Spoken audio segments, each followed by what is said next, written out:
আল্লাহ রাব্বুল আলামিন বলেন ওয়ামাইয়াকুতুল মুমিনা মুতাআম্মিদা, দুনিয়ার জমিনে কোনো মানুষ যদি কোনো মুমিন বান্দাকে ইচ্ছাকৃতভাবে হত্যা করে,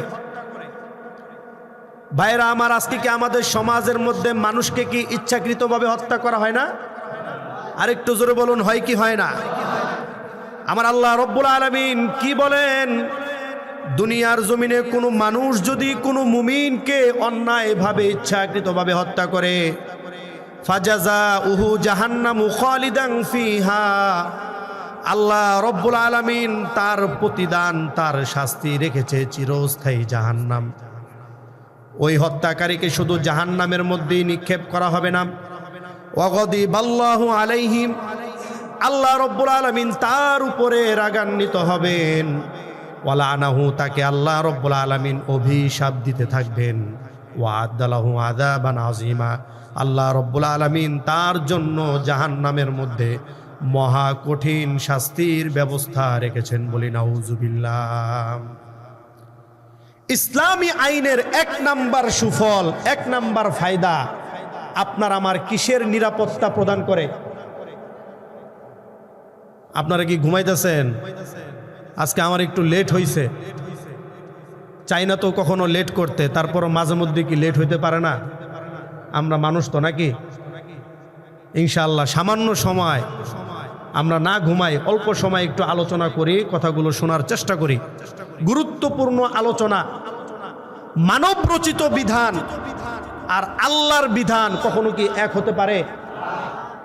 আল্লাহর বিধানের এক নাম্বার ফায়দা, এক নাম্বার সুফল, মানুষের জীবনের নিরাপত্তা নিশ্চিত করা হয়। সুবহানাল্লাহ।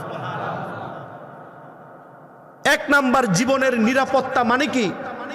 আপনার জীবনের উপরে যদি আক্রমণ করা হয়, আল্লাহ পাক হত্যার বদলে হত্যা রেখেছেন। এমনকি হত্যার বদলে আল্লাহ পাক রক্তপণ রেখেছেন। হত্যার বদলে শুধু হত্যাই করা হবে না, ফাঁসির কাস্টে শুধু ঝুলানো হবে না, ওই ব্যক্তিকে আল্লাহ পাক দুনিয়ার জমিন থেকে বিদায় হওয়ার সঙ্গে সঙ্গে চিরস্থায়ী জাহান্নামের মধ্যে নিক্ষেপ করবেন। বলি নাউজুবিল্লাহ। এই গেল এক নাম্বার সুফল, জীবনের নিরাপত্তা। দুই নাম্বার সুফল ফায়দা হলো আপনার আমার বাসস্থানের নিরাপত্তা। আজকের সমাজের মানুষ তো দেখবেন, সমাজের মধ্যে নিরাপদ থাকা তো দূরের কথা, নিজের ঘরের মধ্যেও কিন্তু আজকে মানুষ নিরাপদে নাই। ঠিক কিনা? আমরা কি আজকে নিরাপদে আছি? একটু জোরে বলুন। সমাজের প্রত্যেকটা মানুষই চায় সে তার বাসস্থানের মধ্যে নিরাপদে থাক। বাসস্থানে নিরাপদ থাকা তো দূরের কথা, একজন মানুষের জানেরই তো আজকে নিরাপত্তা নাই। অথচ ইসলাম কি বলে? একজন মানুষকে শুধু তার জীবনের নিরাপত্তাই দেওয়া হয় নাই, তার বাসস্থানের নিরাপত্তা প্রদান করে আল্লাহ রসুল সাল্লাল্লাহু আলাইহি ওয়াসাল্লাম ইসলামের বিধান প্রতিষ্ঠিত করে এটাও তিনি বলে গিয়েছেন, আপনার বাড়িঘরের নিরাপত্তা হলো কোনো মুমিন যেন কোনো মুমিনের ঘরে অনুমতি ছাড়া যেন প্রবেশ না করে। এটাও কিন্তু ইসলামে নিষেধাজ্ঞা করা হয়েছে। ঠিক কিনা? শুধু তাই নয়, কোনো বাড়িতে আলো বাতাস যেন না আসে, এরকম প্রতিবন্ধকতামূলক কাজও করতে ইসলাম নিষেধ করেছে। অথচ আজকে আমাদের সমাজে দেখেন, আজকে আমরা যে বাড়ি করি, আধা হাত জায়গা ছাড়তেও কিন্তু অনেকে রাজি হয় না। আছে না নাই? একজন যদি পাঁচতলা উঠায়, তার জানালাগুলো আটকানোর জন্য আরেক ভাইও দেখবেন পাঁচতলা উঠায়। একজনের জানালা আরেকজনের জানালা আর আলো বাতাস খাওয়ার মতো তকদির দুই বাড়ির কোনো ব্যক্তিরই আর হয় না। ঠিক কি ঠিক না? এটার কারণ কি জানেন? আজকে আমাদের সমাজের মধ্যে মানুষের জানের নিরাপত্তা তো দূরের কথা, বাসস্থানেরও নিরাপত্তা নাই। অথচ আল্লাহ রসুল সাল্লাল্লাহু আলাইহি ওয়াসাল্লাম বলেন, প্রকৃত মুসলমান হলো সেই ব্যক্তি যার হাত এবং মুখ থেকে অন্য মুসলমান নিরাপদে থাকে। আল মুসলিমু মান সালিমাল মুসলিমুনা মিন লিসানিহি ওয়া ইয়াদিহি, প্রকৃত মুসলমান হলো সেই ব্যক্তি যার হাত এবং জবান থেকে অন্য মুসলমান নিরাপদে থাকে। সুতরাং ইসলামী বিচার ব্যবস্থায় বাসস্থানের নিরাপত্তা আছে না নাই? পয়েন্টগুলো মনে রাখবেন। 3 নাম্বার, স্বাধীনভাবে জীবন যাপনের ব্যবস্থা। আজকে আমরা কিন্তু প্রতিটা মানুষ আতঙ্কিত। এই কথার মধ্যে কি কোনো সন্দেহ আছে? কারা কারা নিশ্চিতভাবে বসবাস করতে পারতেছেন একটু হাত তুলে দেখান তো। একজনও নাই। প্রতিটা মানুষই কিন্তু আজকে আমরা আতঙ্কিত, কখন জানি কার উপরে হামলা আসে। ঠিক কিনা ভাইরা? স্বাধীনভাবে জীবন যাপনের ব্যবস্থা নাই। একমাত্র ইসলাম আপনাকে স্বাধীনভাবে জীবন যাপনের ব্যবস্থা করে দিয়েছেন। ইসলাম স্বাধীনভাবে বসবাসের জন্য, স্বাধীনভাবে জীবন যাপনের জন্য, এমনকি আপনার প্রতিবেশীর কাছ থেকেও যেন আপনি নিরাপত্তা পান, সেই বিষয়ে আল্লাহ রসুল সাল্লাল্লাহু আলাইহি ওয়াসাল্লামও সতর্ক করে গিয়েছেন। আল্লাহর কসম করে বলেছেন, ওই ব্যক্তি মুমিন হতে পারবে না, ওই ব্যক্তি মুমিন হতে পারবে না, ওই ব্যক্তি মুমিন হতে পারবে না। তখন সাহাবায়ে কেরাম জিজ্ঞেস করলেন, ইয়া রাসূলুল্লাহ, ওই ব্যক্তিকে যে মুমিন হইতে পারে না? তখন আল্লাহ রসুল বলেন, ওই ব্যক্তি হলো সেই ব্যক্তি যার অনিষ্ট থেকে, যার ক্ষতি থেকে তার প্রতিবেশী নিরাপদ নয়। শুধু তাই নয়, আল্লাহ রসুল এটাও বলেছেন, যার অনিষ্ট থেকে তার প্রতিবেশী নিরাপদ নয়, ওই ব্যক্তি কখনো জান্নাতের মধ্যে প্রবেশ করবে। আবু হুরায়রা রাদিয়াল্লাহু তাআলা আনহু থেকে বর্ণিত, বিশ্বনবী সাল্লাল্লাহু আলাইহি ওয়াসাল্লাম বলেন, ওয়াল্লাহি লা ইউমিনু, ওয়াল্লাহি লা ইউমিনু, ওয়াল্লাহি লা ইউমিনু। ক্বালু মান ইয়া রাসূলুল্লাহ? ক্বালা আল্লাযী মান লা ইয়ামানু জারাহু বাওয়াইকাহু। বিশ্বনবী সাল্লাল্লাহু আলাইহি ওয়াসাল্লাম আল্লাহর কসম খেয়ে বলেন, আল্লাহর কসম ওই ব্যক্তি মুমিন নয়, আল্লাহর কসম ওই ব্যক্তি মুমিন নয়, আল্লাহর কসম ওই ব্যক্তি মুমিন নয়। তখন সাহাবায়ে কেরাম জিজ্ঞেস করলেন, ক্বালু মান ইয়া রাসূলুল্লাহ? ওই ব্যক্তি কে ইয়া রাসূলুল্লাহ? বিশ্বনবী সাল্লাল্লাহু আলাইহি ওয়াসাল্লাম বলেন, মাল্লাযী লা ইয়ামানু জারাহু বাওয়াইকাহু। যার হাত থেকে, যার ক্ষতি থেকে তার প্রতিবেশী নিরাপদ নয়, যার হাত থেকে তার প্রতিবেশী নিরাপদে থাকবে না, আমি আল্লাহর রাসূল ঘোষণা দিয়ে গেলাম, ওই ব্যক্তি কখনো প্রকৃত মুমিন হতে পারবে না। বিশ্বনবী আরো বলেন, লা ইয়াদখুলুল জান্নাতা মান লা ইয়ামানু জারাহু বাওয়াইকাহু। ওই ব্যক্তি জান্নাতে প্রবেশ করতে পারবে না যার অনিষ্ট থেকে তার প্রতিবেশী নিরাপদে নয়। সুতরাং ভাইরা আমার, আজকে যদি সমাজের মধ্যে স্বাধীনভাবে যদি একজন মানুষ বসবাস করতে চায়, মানব রচিত বিধানের মধ্যে স্বাধীনতা পাওয়া যায় না। স্বাধীনভাবে যদি জীবন যাপন করতে হয়, ইসলামী বিধান ছাড়া বাংলার জমিনে আর কোনো বিধান দিতে পারবে না। ঠিক কিনা? ইসলামিক বিধানই আপনাকে স্বাধীনভাবে জীবন যাপনের নিরাপত্তা দান করেছেন। এই গেল 3 নাম্বার সুফল। 4 নাম্বার সুফল, ভাইরা খেয়াল করি, আপনার আমার মান সম্মানের নিরাপত্তা। কিসের নিরাপত্তা? মান সম্মানের নিরাপত্তা। প্রত্যেকটা মানুষই চায় সে আত্মসম্মান নিয়ে, নিজের সামাজিক মর্যাদা নিয়ে, আত্মগর্ব নিয়ে সে সমাজের মধ্যে বসবাস করতে চায়। কিন্তু আজকে আমাদের সমাজের মধ্যে মানুষের আজকে মান সম্মান বলতে কোনো নিরাপত্তাই নাই। আজকে ছোটরাও বড়দের সাথে বেয়াদবি করতেও দ্বিধাবোধ করে না। ঠিক কিনা? অথচ আমাদের ইসলাম কি বলে? ইসলাম বলে কোনো মানুষ যেন আরেকজন মানুষকে অসম্মান করা তো দূরের কথা, তার নামটাও যেন ব্যঙ্গ করে, বিদ্রূপ করে যেন উচ্চারণ না করে। অথচ আজকে আমাদের সমাজের মধ্যে একজন মানুষের নাম দেখবেন আছে, কথার কথা অনেক সুন্দর নাম আছে না? বাপে নাম রাখছে, কথার কথা আব্দুল হালিম, আব্দুর রহমান, এই নামটারে বিকৃত কইরা দেখবেন কিছু কিছু মানুষের নাম কেচ্চা, বিড়াল, হাতি, গুড়া এরকম রাখে কি রাখে না? কিছু নাম আছে না এরকম? আছে সমাজের মধ্যে অনেক নাম আছে, নামগুলো তো আমি উচ্চারণও করতে পারতেছি না, মানে তার আসল নামের কোনো অস্তিত্ব নাই। একজনের নাম হচ্ছে জিকরুল্লাহ। জিকরুল্লাহ নাম কি সুন্দর নাকি অসুন্দর? একটু জোরে বলুন। এই জিকরুল্লাহ নামের অর্থ হচ্ছে আল্লাহর জিকির করা। এই নামটারে বিকৃত করে ডাকতেছে জিকু।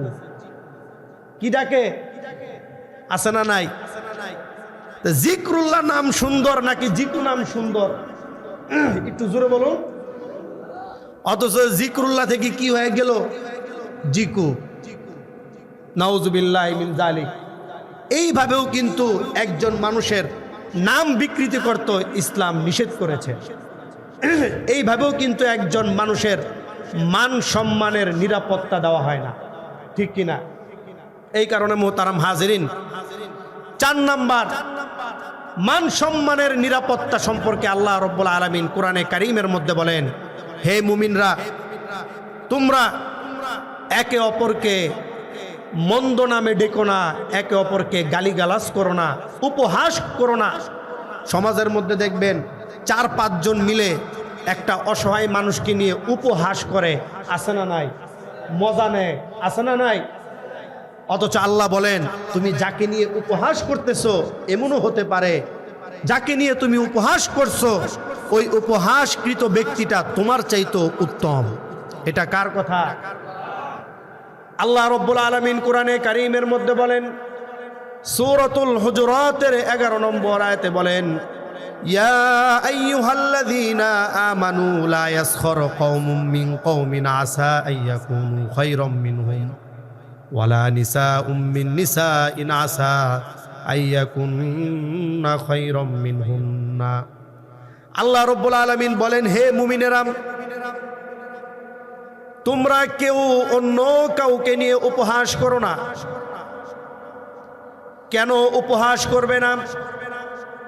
কারণ যাকে নিয়ে উপহাস করা হচ্ছে, যাকে নিয়ে উপহাস করা হচ্ছে ওই ব্যক্তিটা তুমি উপহাসকারীর চাইতো অনেক উত্তম হতে পারে। অতঃপর আল্লাহ রাব্বুল আলামিন নারীদেরকে লক্ষ্য করে বলেন, নারীরা, ও নারীরা, তোমরাও অপর নারীকে উপহাস করো না।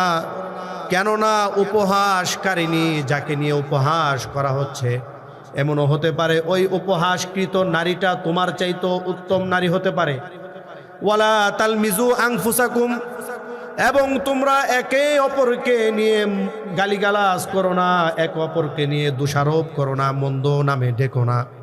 কেননা দুনিয়ার জমিনে কোনো মানুষ যদি অন্যকে নিয়ে মন্দ নামে ডাকে আর যদি আল্লাহর কাছে তওবা না করে, আমার আল্লাহ রব্বুল আলামিন তাদেরকে জালেম হিসেবে ঘোষণা করেছেন। অন্যের নাম নিয়ে ব্যঙ্গচিত্র করা এটা ইসলাম সমর্থন করে না।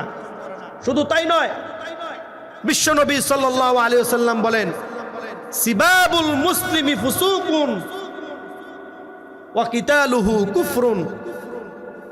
একজন মুসলমানকে গালি দেওয়া এটা হচ্ছে পাপাচার। আর আজকে তো আমরা নাম ধরে অবাধে গালি দিতেও দ্বিধাবোধ করি না, আছে না নাই? আজকে আমাদের জবানের কোনো নিরাপত্তা নাই, জবানের কোনো ব্যালেন্স নাই, গালি দেওয়ার কাম দিতেই আছে। বিশ্বনবী সাল্লাল্লাহু আলাইহি সাল্লাম আরো বলেন, লাইসাল মুমিনু বিত্তাআনা ওয়ালাল লাআনা ওয়ালাল ফাহিশ ওয়ালাদ দাইবি। আল্লাহর নবী বলেন, একজন প্রকৃত মুমিন বান্দা কখনো সে মানুষকে নিয়ে উপহাস করতে পারে না, নিন্দা করতে পারে না, মানুষকে কথায় কথায় অভিশাপ দিতে পারে না। একজন প্রকৃত মুমিন বান্দা পাপাচার, অন্যায় কাজ করতে পারে না। এটাই হচ্ছে ইসলামের শিক্ষা, ঠিক কিনা? এই কারণে মুহতারাম হাজিরিন, 4 নাম্বার সুফল ফায়দা, ইসলাম আপনাকে আমাকে মান সম্মানের নিরাপত্তা দান করেছেন। কিসের নিরাপত্তা দান করেছেন? মান সম্মানের নিরাপত্তা দান করেছেন। 5 নাম্বার, ভাইরা খেয়াল করি, মানব রচিত বিধান আপনাকে আমাকে কখনো মৌলিক অধিকার নিশ্চিত করে নাই, ইসলামই একমাত্র আপনার আমার মৌলিক অধিকার নিশ্চিত করেছে। সুবহানাল্লাহ। বিশ্বনবী সাল্লাল্লাহু আলাইহি ওয়াসাল্লাম বলেন, কুল্লুল মুসলিমি আলাল মুসলিমি হারামুন মালুহু ওয়া ইরদুহু ওয়া দামুহু ওয়া হাসবু মরিইম মিনাশ শাররি আইয়াকিরা আখাহুল মুসলিম। বিশ্বনবী বলেন, প্রতিটা মানুষের জন্য, প্রতিটা মুসলিমের জন্য অপর মুসলিমের রক্ত হারাম করা হয়েছে। প্রতিটা মুসলিমের জন্য অপর মুসলিমের রক্ত সম্পদ, অপর মুসলিমের জান হারাম করা হয়েছে। সুতরাং দুনিয়ার জমিনে ওই মুসলমান, ওই বান্দা সবচাইতে নিকৃষ্ট বান্দা যার হাত থেকে অন্য মুসলমান নিরাপদে নয়। আর যে অন্য মুসলমানকে দুনিয়ার জমিনে হেয় করবে, ওই বান্দার চাইতে নিকৃষ্ট বান্দা দুনিয়ার জমিনে আর নাই। মোহতারাম হাজিরিন, মৌলিক অধিকার ইসলাম নিশ্চিত করেছেন। খাদ্য, বস্ত্র, বাসস্থানের অধিকার ইসলাম নিশ্চিত করেছে। অথচ দুনিয়ার অন্য কোনো ধর্ম আপনাকে আমাকে আমাদের মৌলিক অধিকার নিশ্চিত করে নাই। দুনিয়ার জমিনে যদি মৌলিক অধিকার পেতে হয়, প্রতিটা মানুষের সমাজের মাঝে আল্লাহর বিধান প্রতিষ্ঠিত করতে হবে, ঠিক কিনা? 5 নাম্বার মৌলিক অধিকার নিশ্চিত করা। 6 নাম্বার, ভাইরা খেয়াল করি, 6 নাম্বার অধিকার প্রদানে সমতা। ইসলাম আপনাকে আমাকে অধিকার প্রদানে সমতা দান করেছেন। কি দান করেছেন? সমতা। ইসলামে প্রতিটা মানুষই সমান। প্রতিটা মানুষই কি সমান? ইসলামে কোনো বিভেদ নাই, নারী পুরুষের কোনো বিভেদ নাই। ইসলাম ছেলেকে যেমন অধিকার দিয়েছে সম্পদের, একটা মেয়েকেও ঠিক তেমনই ভাবে সম্পদের অধিকার প্রদান করেছে। ইসলামই একমাত্র নারীদেরকে তার পরিপূর্ণ সম্মান দান করেছে। ইসলাম ছাড়া অন্য কোনো ধর্ম এখন পর্যন্ত নারীকে সম্মান দিতে পারে নাই, ঠিক কিনা? এর মধ্যে কোনো সন্দেহ আছে? সেই জাহিলি যুগে নারীদেরকে ভোগের বস্তু হিসেবে ব্যবহার করা হতো, কিন্তু আল্লাহ রসুল সাল্লাল্লাহু আলাইহি সাল্লাম মা জাতিকে সম্মান দান করেছেন, কন্যাদেরকে সম্মান দান করেছেন, স্ত্রীদেরকে দুনিয়ার শ্রেষ্ঠ উত্তম ভোগের বস্তু হিসেবে আল্লাহর রসুল ঘোষণা দিয়ে গেছেন, বলে সুবহানাল্লাহ। অথচ আজকে আমাদের স্ত্রীদেরও সমাজের মধ্যে মূল্যায়ন নাই। কেন নাই? যে সমস্ত স্ত্রীরা আল্লাহর বিধান ছেড়ে মানব রচিত বিধানের দিকে দৌড়ায়, তাদের সমাজে পারিবারিকভাবে কখনো শান্তি হতে পারে না। এই কারণে মুহতারাম হাজিরিন, অধিকার প্রদানে সমতা 6 নাম্বার। 7 নাম্বার, যেটা আপনার আমার জন্য অতীব জরুরি বর্তমান সময়ে, মত প্রকাশের স্বাধীনতা, ধর্মীয় স্বাধীনতা, এটা একমাত্র ইসলামী প্রদান করেছে, অন্য কোনো ধর্ম আমাদেরকে প্রদান করতে পারে নাই। ইসলাম আপনাকে আমাকে নিজ নিজ ধর্ম পালনের স্বাধীনতা দিয়েছে। আল্লাহ পাক রব্বুল আলামিন কোরআনে কারীমের মধ্যে বলেন, লা ইকরাহা ফিদ্দীন, ধর্মের ক্ষেত্রে কোনো জবরদস্তি নাই। সুবহানাল্লাহ। আর সূরা কাফিরুনের মধ্যে বলেন, লাকুম দীনুকুম ওয়ালিয়া দীন, তোমাদের জন্য তোমাদের ধর্ম, আমাদের জন্য কি আমাদের ধর্ম। অথচ সেই পার্শ্ববর্তী দেশ থেকে বলা হয়, আজকে বলে আমরা মুসলমানেরা হিন্দুদের উপরে বলে জুলুম করি, বলে কি বলে না? অথচ দেখা যায় সেই ভারতের মধ্যে আমাদের মুসলমানেরা সবচাইতে বেশি নির্যাতিত, ঠিক কিনা? মুহতারাম হাজিরিন, ধর্মীয় স্বাধীনতা এটা একমাত্র ইসলামই দিয়েছে। এখন কোনো মানুষ যদি ইসলাম গ্রহণ করে, ইসলাম গ্রহণের পর ইসলাম লঙ্ঘন করার অধিকার ইসলাম তাকে প্রদান করে নাই। এই কারণে মুহতারাম হাজিরিন, 7 নাম্বার মত প্রকাশের স্বাধীনতা, ধর্মীয় স্বাধীনতা, এটা একমাত্র কে দিয়েছে? ইসলাম দিয়েছে। 8 নাম্বার মুহতারাম হাজিরিন, বর্তমানে চুরি, ডাকাতি, রাহাজানি, খুন খারাপি, এগুলা আমাদের সমাজের মানুষের মধ্যে সবচাইতে নরমাল বিষয় হয়ে দাঁড়িয়েছে। অথচ সেই ইসলামের আগের যুগে এই চুরি ডাকাতি এগুলা ছিল নরমাল বিষয়। পরবর্তীতে আল্লাহ পাক কোরআনে কারীমের মধ্যে বর্ণনা করেন, ওয়াসারিকু ওয়াসারিকাতু ফাকতাউ আইদিয়াহুমা, যারা সমাজের মধ্যে চুরি করে তোমরা তাদের কি কেটে দাও? হাত কেটে দাও। এইভাবে যদি ইসলামের মধ্যে, সমাজের মধ্যে যদি ইসলামী আইন প্রতিষ্ঠিত হইতো, একটা চোরের যদি হাত কাটা হইতো, তাহলে আর কোনো চোর কি চুরি করার সাহস পেত? আর একটু জোরে বলুন। আবার ঠিক তেমনি ভাবে সমাজের মধ্যে আজকে জিনা ব্যভিচার যেই পরিমাণ বেড়েছে, ইসলামী আইন যদি বাস্তবায়িত হতো, একজন জিনাকার নারী, জিনাকার পুরুষ, তাদেরকে যদি প্রকাশ্যে পাথর নিক্ষেপ করে যদি হত্যা করা হতো, বাংলার জমিনে আর নারী পুরুষের পরকীয়া বিন্দু পরিমাণও দেখা যেত না, ঠিক কিনা? অথচ আজকে সমাজের মধ্যে জিনা ব্যভিচার বাড়ার কারণ কি জানেন? ইসলামী আইন না থাকার কারণে। মোহতারাম হাজিরিন, ইসলামী বিচার ব্যবস্থার 8টি সুফল আপনাদের সামনে বর্ণনা করলাম, আরো অসংখ্য আছে। 1 নাম্বার, জীবনের যদি নিরাপত্তা পেতে হয় সেটা একমাত্র কার বিধানে আছে? বাসস্থানের নিরাপত্তা যদি পেতে হয় কার বিধানে আছে? আপনার আমার স্বাধীনভাবে জীবন যাপনের ব্যবস্থা এটা যদি করতে হয় কার বিধানে আছে? মান সম্মানের নিরাপত্তা কোথায় আছে? এমনকি মৌলিক অধিকারের নিশ্চয়তা কোথায় আছে? আল্লাহর বিধানে। শুধু তাই নয়, আপনার আমার ধর্মীয় স্বাধীনতা, মত প্রকাশের স্বাধীনতা, এমনকি চুরি ডাকাতি রাহাজানি এগুলো থেকে নিরাপত্তা থাকতে যদি আমরা চাই, ইসলামী বিধানই বাস্তবায়ন করতে হবে, ঠিক কিনা? এই কারণে পরিশেষে একটা কথা বলতে চাই, ভাইরা আমার, বিচার করা, শাসন কার্য বাস্তবায়িত করা, এটাই হচ্ছে ইসলামের বৈশিষ্ট্য, ঠিক কিনা? আর দ্রুত বিচার কাজ করা এটাই হচ্ছে ইসলামের অন্যতম বৈশিষ্ট্য। আর ব্রিটিশদের যে আইন বর্তমানে প্রচলিত আছে, দেখবেন হত্যাকারী মানুষ হত্যা করে প্রকাশ্যে ঘুরে বেড়ায়, কিন্তু তার এখন পর্যন্ত বিচার কার্য সম্পন্ন হয় না, ঠিক কিনা? যার বাস্তব কয়েকটা উদাহরণ বলে আমি শেষ করে দিব। 1 নাম্বার, গাজীপুরে প্রকাশ্যে একজন সাংবাদিককে কিন্তু হত্যা করা হয়েছিল, জানেন তো আপনারা? আর একটু জোরে বলুন, জানেন কি জানেন না? সেই হত্যাকারীর নাম হচ্ছে কেটু মিজান। কি মিজান? এই কেটু মিজান এখনো প্রকাশ্যভাবে সে থানার ভিতরে ঘুরে বেড়ায়, কারাগারের মধ্যে ঘুরে বেড়ায়। আমি তো দেখতে পেলাম তার চেহারা সুরত আগের চাইতে আরো সুন্দর হয়েছে। কি পরিমাণ জামাই আদর দেয়া রাখছে!